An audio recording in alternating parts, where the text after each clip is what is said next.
Hey, this is Liam, your narrator. Just want to say a very quick thank you to all of you listening, watching, commenting, liking, subscribing, sharing, and all of that good stuff. It really helps out the channel and is much appreciated and very encouraging for me. So with all that said, let's get into the story.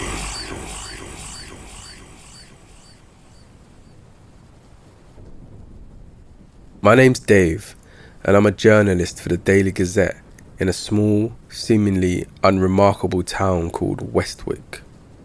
This town, nestled somewhere in rural Pennsylvania, has always been quiet, and nothing much happens here. That was until a few months ago when a story broke that would change Westwick forever. It all began when I received an anonymous tip about a butcher shop on the outskirts of town. The tipster claimed that the shop's owner, a man named Harold, was involved in something nefarious. Intrigued, I decided to investigate. The butcher shop, Harold's Meats, was a small, run-down establishment with a dingy, unsettling atmosphere. As I entered, the faint smell of decay lingered in the air. Harold, a middle-aged man with a cold, piercing gaze, greeted me with an unsettling smile. "What can I do for you, young man?" he asked, his voice a raspy, kind of guttural growl. "I'm Dave, a journalist from the Daily Gazette. I was just wondering if you have any special meats available today," I inquired, trying to sound casual. His eyes narrowed, and his grin widened. "Ah, I see. You've heard about my special meats. They're quite popular amongst my most discerning customers. Why don't you follow me to the back and I'll show you?" Against my better judgment, I followed Harold through the dimly lit shop, the scent of decay growing stronger with each step. As we reached the back room, I was met with a horrifying sight. Human body parts hung from hooks, their bloodied flesh glistening in the low light. The sight was ghastly enough, but what I saw next shook me to my core. Harold's eyes began to glow an otherworldly shade of red, and his skin seemed to shift and writhe as if something was moving beneath it. In that moment, I knew that Harold was no ordinary man. He was something far more sinister. "I see you've discovered my secret, Dave," Harold said, his voice now a deep, demonic growl. "I'm what you might call a demon, and I've been feeding on the souls of the people in this town for years. Their flesh is a delicacy, and my customers can't get enough." I tried to maintain my composure, but my fear was palpable. "Why are you telling me this? Aren't you afraid I'll expose you?" "You can try, but no one will believe you. And even if they do, it won't matter. The darkness I serve is far more powerful than you can comprehend." Determined to put an end to Harold's evil reign, I gathered as much evidence as I could and published my story. To my dismay, Harold was right. No one believed me. They dismissed my claims as the ramblings of a madman. But I couldn't let it go. I became consumed with a desperate need to uncover the truth, to expose the darkness that was poisoning Westwick. And in my pursuit of the truth, I found others who had encountered the same evil. A secret network of survivors and believers who were fighting against the darkness. Together, we hatched a plan to confront Harold and put an end to his reign of terror once and for all. Armed with knowledge, faith, and an unwavering determination to vanquish the evil in our midst, We descended upon Harold's meats, ready to face the demon butcher. As we confronted Harold, a fierce battle ensued. His demonic strength and powers were formidable, but our resolve was stronger. In the end, we banished Harold back to the hellish realm from which he came. But not without a cost. Many of our group were injured, some fatally, but we had succeeded in purging darkness from Westwick. In the aftermath of our confrontation, the townspeople slowly began to accept the truth about Harold's demonic nature. The butcher's shop was razed to the ground, and a memorial was erected to honour the fallen who had sacrificed their lives to protect the town.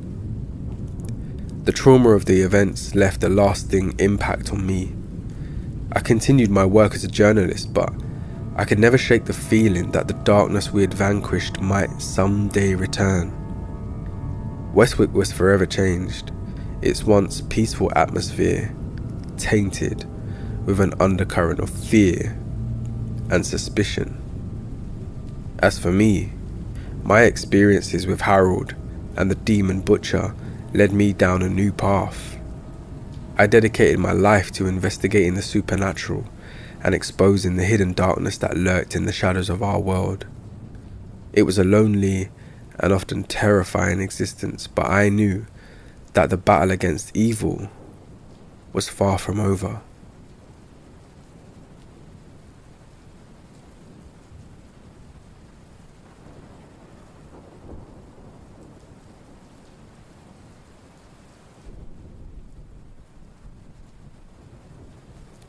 I've been working at the Smithfield Packing Company in Tar Heel, North Carolina, for almost a decade now. You could say I'm a veteran slaughterhouse worker. I've seen it all, the blood, the gore, the screams of the animals. But nothing could have prepared me for the events that unfolded last October. It all started when the new guy, Max, joined our team. Max was tall, lanky, and had dark hair and piercing blue eyes that seemed to bore right into your soul. His accent was unplaceable, and he had this eerie way of gliding through the work floor like never making a sound. "Hey Max," I said one day, trying to break the ice. "Where you from, man?" "Far away," Max replied, his voice barely above a whisper. "I've seen things, brother. Things you wouldn't believe." "What kind of things?" I asked, my curiosity piqued. His eyes darkened and he leaned in close. "The supernatural. Dark forces that lurk in the shadows, waiting to claim innocent souls." I couldn't help but chuckle, thinking Max was messing with me. "You've been watching too many horror movies, man." Max just smiled and walked away. But that wasn't the end of it. A week later, the first incident occurred. One of the workers, Jenny, was found in the corner of the plant, her eyes wide with terror. She was muttering under her breath, repeating the same phrase over and over again. "The darkness is coming." We couldn't get through to her, and eventually she was taken away to a psychiatric facility. No one had any idea what had happened to her, but Max seemed to know. "The darkness has claimed her," he whispered, his voice with a cold certainty. Over the next few weeks, more workers started to crack. They'd show up for work, mumbling about shadows and darkness, their eyes haunted and filled with fear. And every time Max would watch, his expression unreadable. Finally, I couldn't take it anymore. I cornered Max one evening after our shift. "What the hell is going on, Max? What have you done to these people?" He stared at me, his blue eyes cold as ice. "I've done nothing, brother. The darkness was here long before I arrived. I merely opened the door." "What door?" I demanded, my fear turning to anger. Max's eyes flickered to a corner of the slaughterhouse. The door between our world and theirs. I followed his gaze and felt a chill run down my spine. The shadows in the corner seemed to be moving, undulating like a living, breathing creature. "We can't stop it," Max whispered. "It feeds on fear and death, and in this place, it has found its veritable feast." I didn't want to believe him, but the evidence was mounting. The number of workers affected continued to grow, and the atmosphere in the slaughterhouse had become suffocating, a thick cloud of dread hanging over all of us. Desperate, I started to do my research. I dug into the history of the land, the old legends and myths that had been passed down through the generations. And that's when I discovered the truth. The slaughterhouse had been built on an ancient burial ground, a place where the line between our world and the next had always been thin. The darkness was real, and it had been unleashed by the death and suffering that permeated the very walls of the slaughterhouse. Now I'm left with a terrible choice. Do I leave the job, my life behind, and try to escape the darkness? Or do I stay and fight, trying to protect my co-workers and save their souls from being consumed by the darkness? I knew I couldn't abandon them. They were like family to me. I had to find a way to close the door and banish the darkness back into its own realm. I spent weeks researching ancient rituals and supernatural lore, growing more and more obsessed with finding a solution. My co-workers noticed the change in me, but they didn't understand the burden I was shouldering. Finally, I stumbled upon an old text that detailed a ritual to close the portal between worlds, but it required a sacrifice. Not like the kind you might expect though. It called for a sacrifice of fear itself. Gathering my courage, I shared my findings with the remaining workers. Together, we decided that we would face the darkness head on, replacing our fear with determination and resolve. The night of the ritual, we gathered in the slaughterhouse after our shift, a sense of unity and camaraderie flowing through the group. Max stood off to the side, his expression unreadable, but I could see a flicker of hope in his eyes. We formed a circle around the undulating shadows and began the ritual, chanting the ancient words that would bind the darkness and force it back through the door. As we chanted, the shadows seemed to recoil, as if in pain. They writhed and twisted, desperate to escape the light of our united will. The air crackled with energy, and for a moment, it seemed as if the darkness would be defeated. But then, just as the ritual reached its climax, Max cried out in agony. He collapsed to the floor, his body convulsing violently. The darkness surged towards him, enveloping him in its inky embrace. I rushed to his side, trying to pull him free, but it was too late. Max's eyes met mine, filled with pain and resignation. "Thank you," he whispered, before the darkness consumed him completely. With Max's sacrifice, the ritual was complete. The shadows retreated, leaving the slaughterhouse once again filled with the mundane fluorescent light. We'd closed the door between worlds, but at a terrible cost. We never spoke of that night again, and eventually the slaughterhouse closed down, a testament to the darkness that once dwelled within. But the memory of Max and his sacrifice remains with us, a reminder of the power of human resilience and the courage it takes to face our fears. And though the darkness was banished, I can't help but wonder if it still lingers, waiting for another chance to slip through the cracks and claim more innocent souls. But if it does, we'll be ready, because we know now that the true power lies within us, in our ability to overcome fear and stand united against the darkness.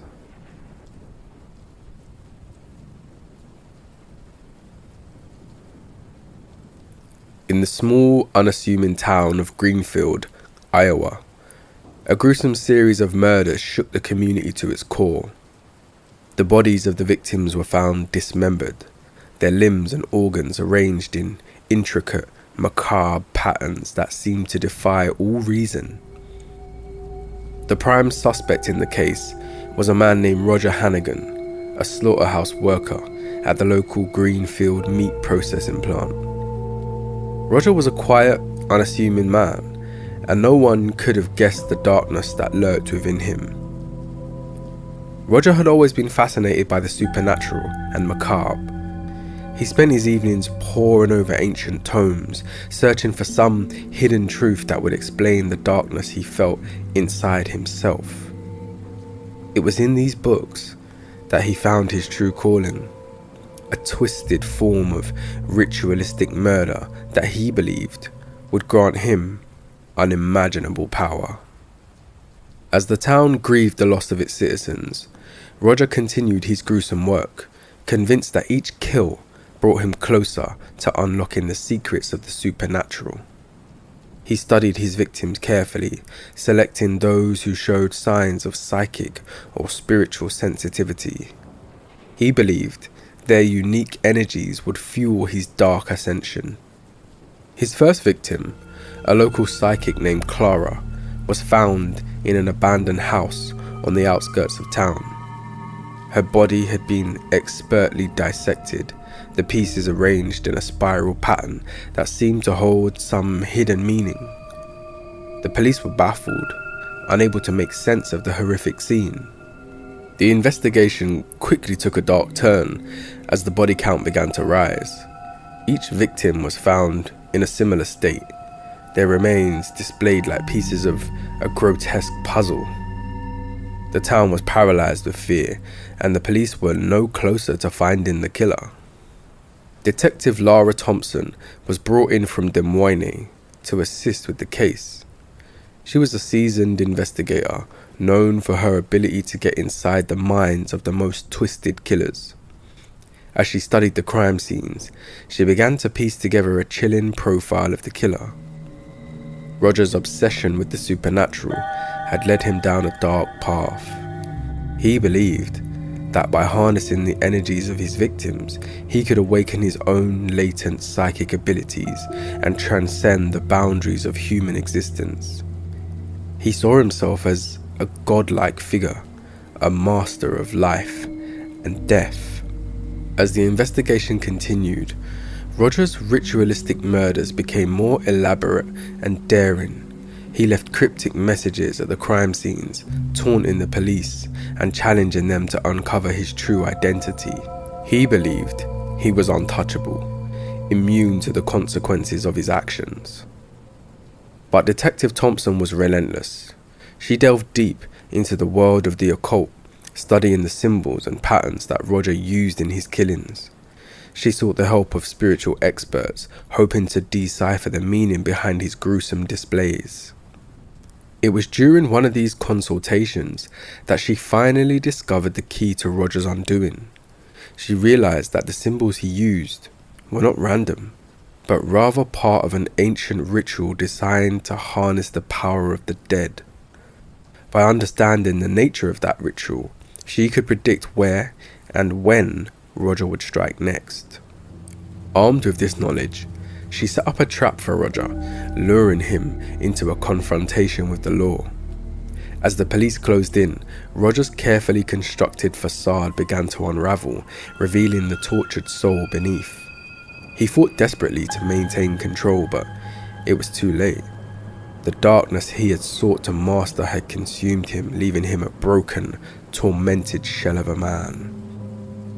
Roger Hannigan was arrested and tried for his crimes, his gruesome deeds exposed for the world to see. The town of Greenfield began the long process of healing, the darkness of the past slowly fading into memory. But in the aftermath of the horrors that they had witnessed, the people of Greenfield were left with a lingering sense of unease. They wondered if the darkness that had driven Roger to commit such unspeakable acts had truly been vanquished, or if it still lurked in the shadows, waiting for its next unwitting host.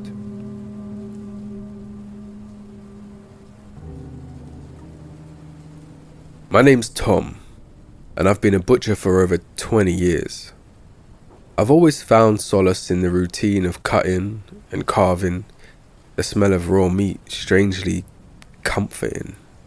But there was a time in my life when my work as a butcher took a dark and sinister turn that I'll never forget. It all began when I inherited my grandfather's butcher shop in a small town called Willow's End. The town had a dark history with rumours of witchcraft and strange things happening dating back centuries. I never put much stock in such tales, but soon I would discover that there was more truth to the legends than I could ever imagine. It started with dreams, vivid, haunting nightmares that left me drenched in sweat and gasping for air. In these dreams, I would find myself standing in my butcher shop, surrounded by the carcasses of animals that seemed wrong.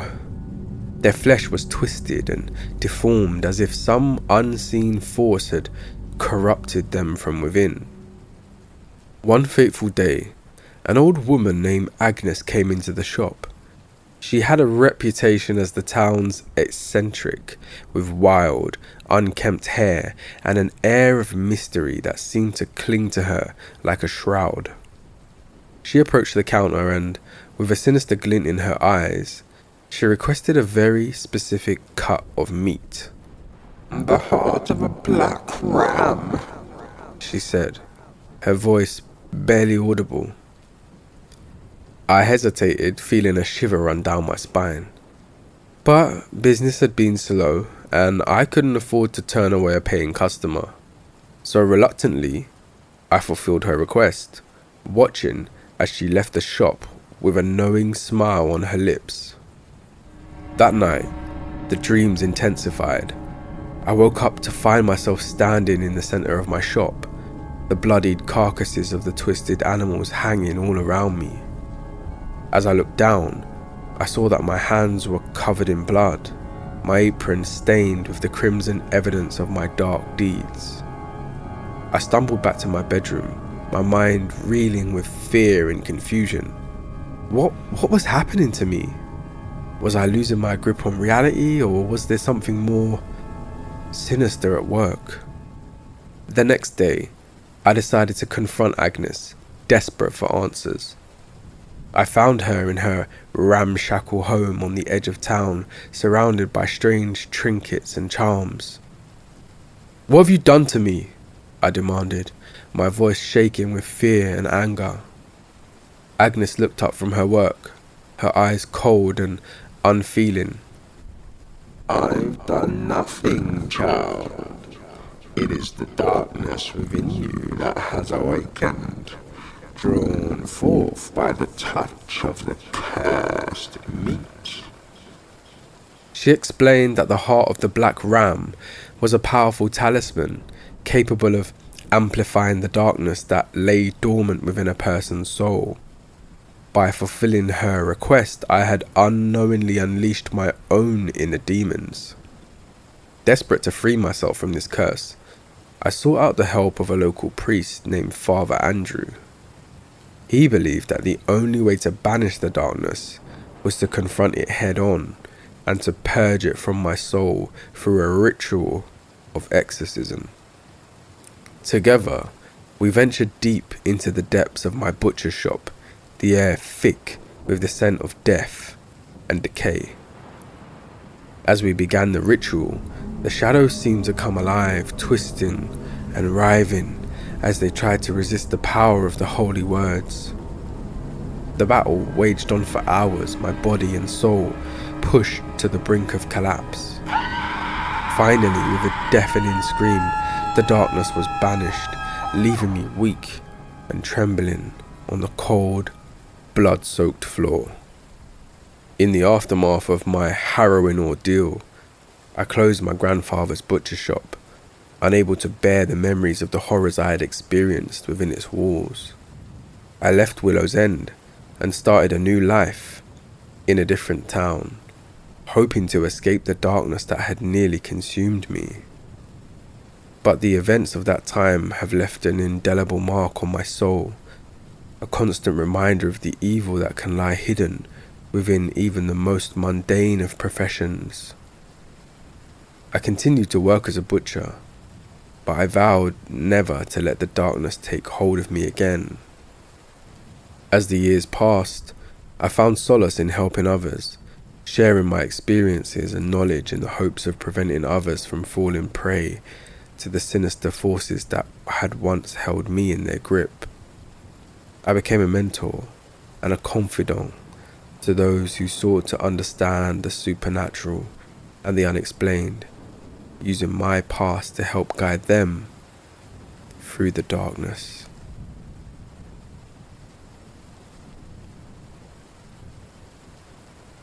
The small town of River's Edge was like any other, with a quiet and tight-knit community where everyone knew everyone else.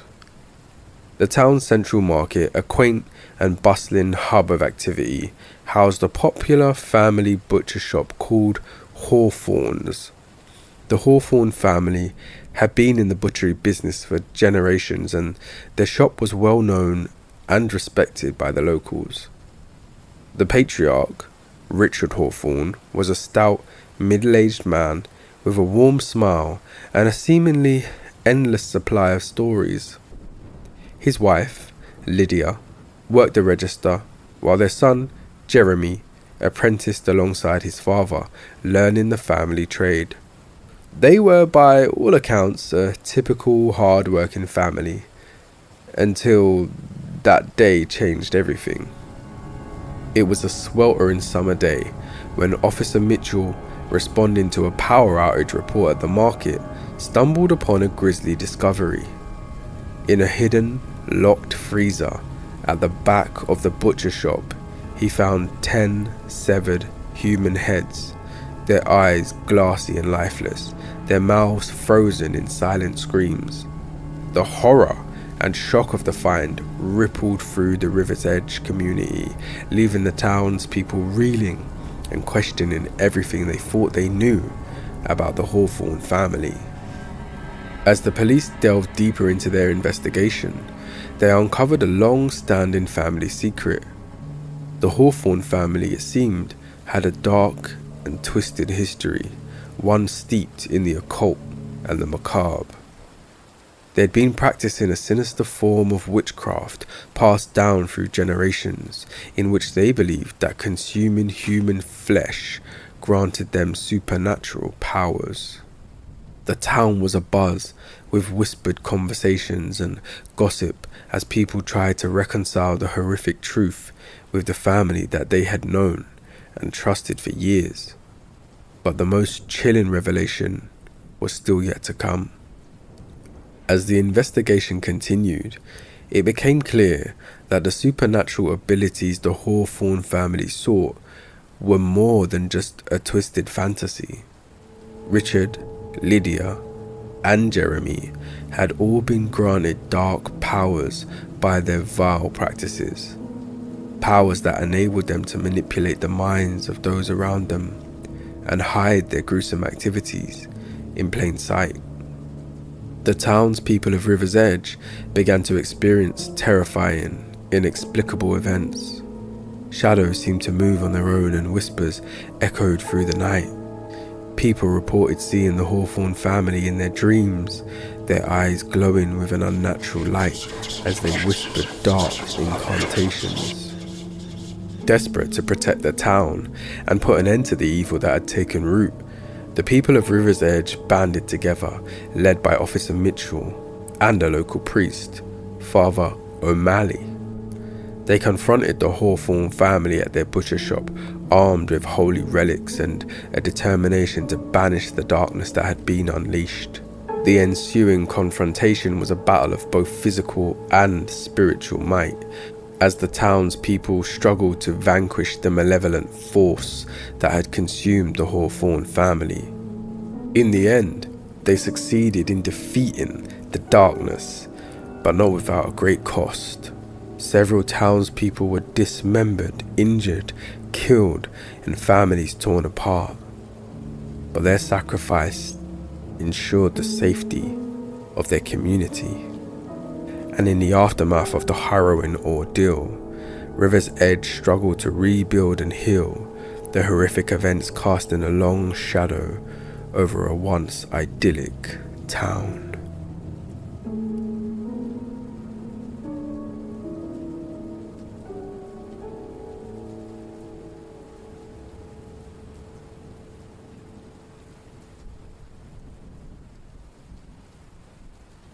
Hey, it's Liam again. This is a little Easter egg for all of you who have stayed right up until the end and listened to all of the stories. Big thank you to all of you. And I look forward to sharing more stories with you very soon in the next video. Take care.